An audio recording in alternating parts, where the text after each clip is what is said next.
time has come in America to launch an intensive campaign to find a cure for cancer. Our recovery plan will invest in electronic health records. It will launch a new effort to conquer a disease that has touched the life of nearly every American by seeking a cure for cancer in our time. Since the war on cancer began in 1971, more than 14,800,000 Americans have died from some form of the disease. 1,500 die every day. That's 565,000 men, women, and children in 2009 alone. More people will die from cancer in this country in the next 3 years than all the American soldiers who died fighting since the American Revolution. From 1920 to the present time, we have made little or no progress in the treatment of adult cancers. So a person who gets prostate cancer or breast cancer today will live as long as a person who got it in 1920. No big change. With all the radiation therapy that we began in the 10s and 20s, combination chemotherapy in the 60s, immunotherapy that began in the 70s, PET scans, MRI scans, you name it, billions and billions and billions of research dollars that we've thrown into this whole area of cancer research and treatment, little or no significant progress in the treatment of adult cancers. They will burn it, they will cut it out, or they'll try to poison it. Heavy trading today in the biopharma sector. Blockbuster cancer drug Erbitux racked up nearly $425 million in sales. You have this entire industry that is not going to just pack up and go away. This is the business. Hey Freebirds, it's Freely the Banana Girl here. Welcome to another episode. That was pretty good spin. Maybe because I got my Thai dancing pants on. I love these pants. They're like $5 from Thailand. Super comfortable. Probably going to get another 5 pairs when I get over there. So, okay, on to today's topic. It's a really, really important one. All right, it's something that touches the lives of millions and millions of people out there, and that is cancer. Almost all of us know someone who has had cancer, who has even died of cancer. It's that common. It's frightening. It's an epidemic proportion. It's wiping the population out, basically. 1 in 3 people is going to get cancer. And do they die of the cancer itself, or are they dying from the treatment?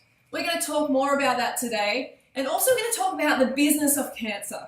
Because if you're diagnosed with cancer and you go the conventional route, then on average, you're going to spend around $50,000 on treatments. $50,000, that's a huge amount of money. And with 1 million new cancer sufferers diagnosed every single year, that's $50 billion injected into the cancer industry.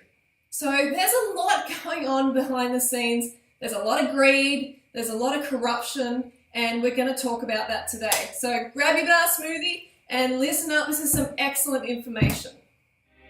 Over 1 million Americans are diagnosed with a new cancer every year. All these people suddenly plunge into a dark tunnel that will dramatically change their life for many years to come. Faced with an apparently endless chain of medical tests, examinations, second opinions, medications, new tests, surgical operations, support therapies, and follow-up checks, they find themselves at the complete mercy of the disease. While in that tunnel, each patient feeds an immense medical apparatus that employs hundreds of thousands of people and generates millions and millions of dollars for the medical and pharmaceutical industries. From research laboratories to medical schools, from prevention clinics to worldwide drug sales. Today, the cancer medical apparatus is so large and expensive that it needs its patients in order to survive. Okay, it seems crazy to me. I don't know, does it seem crazy to you that we keep doing the same thing over and over and over again and expecting a different result? We keep using the same conventional model over and over, but hey, it's not working. With a success rate of about 2 to 3%, why do we keep using it? There's a very good reason. I'll never forget walking into the hospital that day. My father's cancer had spread. There was nothing they could do but give him 6 months to live and send him home to die. I remember the doctor well. He was a kind man with a difficult job. I admired my father's courage as he grappled with the news of his impending death. Years later, I met Mary Harrington. I was diagnosed with malignant melanoma. At that point, he gave me 3 to 6 months to live. How long was it before you started to notice changes? I didn't die. So I knew something was happening. As a matter of fact, we were cleaning vegetables and my son turned around and said, "Mom, weren't you supposed to have..." And I said, "Been gone by now?" "Yes, but here, it's 7 months and I'm still here." 10 months on the diet, I had my first scan, and I was clear, and I've been clear since. Mary's not alone. Every year, thousands of people reverse a wide spectrum of cancers by going outside the system to seek alternative treatments. As I researched these treatments, I couldn't help but think about my father's doctor. Why didn't he know about these? As I've come to find out, if he did know and recommended an alternative treatment for cancer, he could not only lose his license, but go to jail. This didn't make sense to me. It didn't make sense that Mary had to travel out of this country to get simple dietary treatments for cancer. Over the years, I've come to learn that when something doesn't make sense, if you follow the money, you'll usually find the answer. That's when I learned about the business of cancer. As you will soon discover, the search for a cure is hardly the altruistic endeavor you've been led to believe. In fact, it's quite the opposite. Even worse, when you look at the hard numbers, our current cancer treatments are appallingly ineffective. This is Thomas using alternative therapy, and this is conventional therapy, 2 months worth. See, this reminds me a lot of my partner Harley's dad's situation, okay? He was 87 years old, he's riding along on his bicycle, he has a fall, and he goes into the doctors for like a routine, like a bit of a checkup to see if he's okay. They give him a scan and they're like, "You have cancer." Next thing you know, they're like, "You're going to get into surgery, radiation, blah, blah, blah. You don't have long to live." Freaking the poor guy out. And here's Harley saying, "Dad, don't have chemotherapy, don't have radiation. What are you doing? This is crazy." And of course, Harley's dad was very scared and he had a lot of faith in the medical model, as a lot of people do. So he had the radiation. And within 1 month, he was dead. We're talking about an 87-year-old man. How irresponsible of these people to even consider it. The doctors do a scan and all of a sudden it's like, "Cancer, we need to attack it, let's get it." And you know what? They destroyed his immune system and he died. If conventional therapy has such limited results, why isn't the medical profession willing to investigate alternative approaches? The answer to this question may be found in some historic events that took place almost a century ago, when official medicine finally managed to gain the upper hand on the so-called empirical doctors, who cured patients with herbs and natural remedies. In the 1800s, society sanctioned both approaches to healing. Patients had a choice of using either doctors, called allopaths, or natural healers, called empirics or homeopaths. The two groups waged a bitter philosophical debate. The allopathic doctors called their approach heroic medicine. They believed the physician must aggressively drive disease from the body. The allopaths used 3 main techniques. They bled the body to drain out the bad humors. They gave huge doses of toxic minerals like mercury and lead to displace the original disease. They also used surgery, but it was a brutal procedure before anesthesia and infection control. Few patients were willing to have surgery. Most patients feared allopathic methods altogether. Satirists of the day remarked that with allopathic treatment, the patient died of the cure. A drug industry grew out of the booming patent medicine business.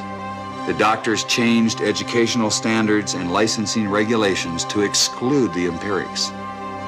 Soon, only AMA-approved doctors could legally practice medicine. In a brief 20 years, the AMA came to dominate medical practice. Organized Medicine launched a media campaign to associate the empirics with quacks. The code word for competition was quackery. So not only did the natural doctors get pushed out by the wealthy conventional model, but they also got blackened. Their name got blackened, they got called quacks, okay? Anyone who wasn't practicing the conventional way was a quack. The interesting thing is, You know, modern day doctors only get about 19 hours of nutritional training in their medical degree. 19 hours in the whole thing. They're doctors. They're meant to help heal people. They're meant to help, you know, help people become aware of what they're eating and the impact it has on their organism. But instead, they're just trained to prescribe drugs. I found that the average wife of these physicians knows more about nutrition than he does, but they sure know their drugs. And if you go to your typical doctor today, I don't care what it is, chances are you're going to walk out of there with a prescription. Why? Because that's what he has been trained to do. So I used to work in a medical clinic with doctors, and we'd have pharmaceutical reps come in all the time, and they would spoil the doctors. Okay, they would offer them trips and, you know, fancy equipment and all of this stuff. And then, of course, the doctors aren't going to want to recommend a healthy lifestyle to their patients, who are essentially clients, you know, because that's going to stop the flow of drugs. The companies that make up the pharmaceutical industry are among the largest corporations in the world. Together, these businesses have come to be known as Big Pharma. In 2004, their combined global sales were over $500 billion, with Pfizer and Johnson & Johnson leading the pack. In the U.S., the core of Big Pharma's immense profits is from sales of prescription medication. And since these drugs can only be prescribed by medical professionals, most of the industry's promotional and marketing activities are directed at doctors, pharmacists, and other healthcare providers. This starts out at the first day of medical school, and in many medical schools, even the incoming students that, you know, are 2 years away from seeing a patient will start to get gifts from the pharmaceutical industry.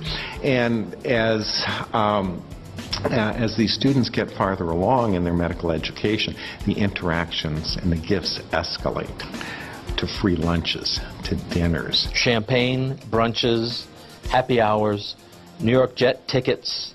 No matter where you spend the money, you make money. And my boss always told me, don't worry about it. There'll always be more funding. Spend what you can. In fact, if I give you $100,000 to spend, Gene, I want you to spend $200,000. Before 1980, most clinical research was funded by the National Institutes of Health. During the 90s, most of that research got pulled out of universities and was brought to for-profit research organizations. Okay, so let's have a look at how successful conventional medicine really is. The fight against cancer, we've had this war against cancer since 1971.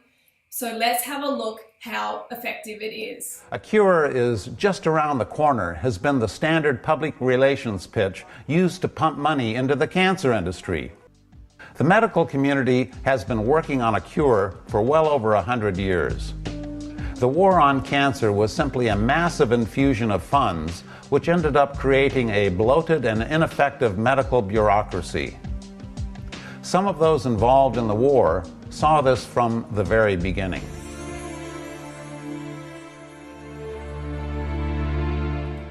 Here are the results of a study of every randomized, controlled clinical trial performed in the U.S. between 1990 and 2004, which reported a statistically significant increase in 5-year survival due to the use of chemotherapy.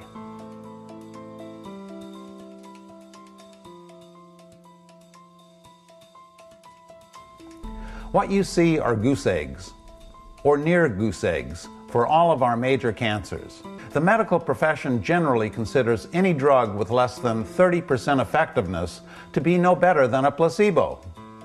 What you see from studies conducted over the last 50 years is that for our major cancers, the effectiveness of conventional treatments is far less than a sugar pill.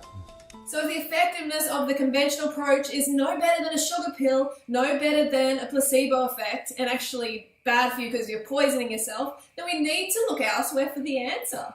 And the answer lies in your lifestyle. Today, ABC News has gone pink across every broadcast, saluting Breast Cancer Awareness Month and the search for a cure. But tonight we're also asking about prevention, specifically which women get the least breast cancer and why. ABC's chief medical editor, Dr. Richard Besser, brings us the answer. Ask Mao Shi Ying in the Chinese countryside. A perfect example of what can happen if you eliminate breast cancer risks. I have heard of breast cancer, but I don't know anyone who's ever had it. Not in her village or in any village she knows. Rural Chinese women like Mao have the lowest rates in the world. She eats mostly rice and vegetables, little meat, little fat, which lowers her risk. A healthy weight and exercise lower it more. So here's what it looks like to have the lowest risk in the world. But if Chinese women like Mao move to the United States, studies show that within a generation, her daughters would have the same risk as an American woman, the highest risk in the world. Our bodies cure cancer every day of our lives, and the difference between prevention and reversal is one of degree, not kind. In fact, the average American has 6 bouts with serious cancers during their lifetimes. That is, they actually reversed serious cancers 6 times in their lives without even knowing it. Those with healthy immune systems don't know about the battle their bodies are waging. Those with weakened immune systems will find out about these battles in the hospital.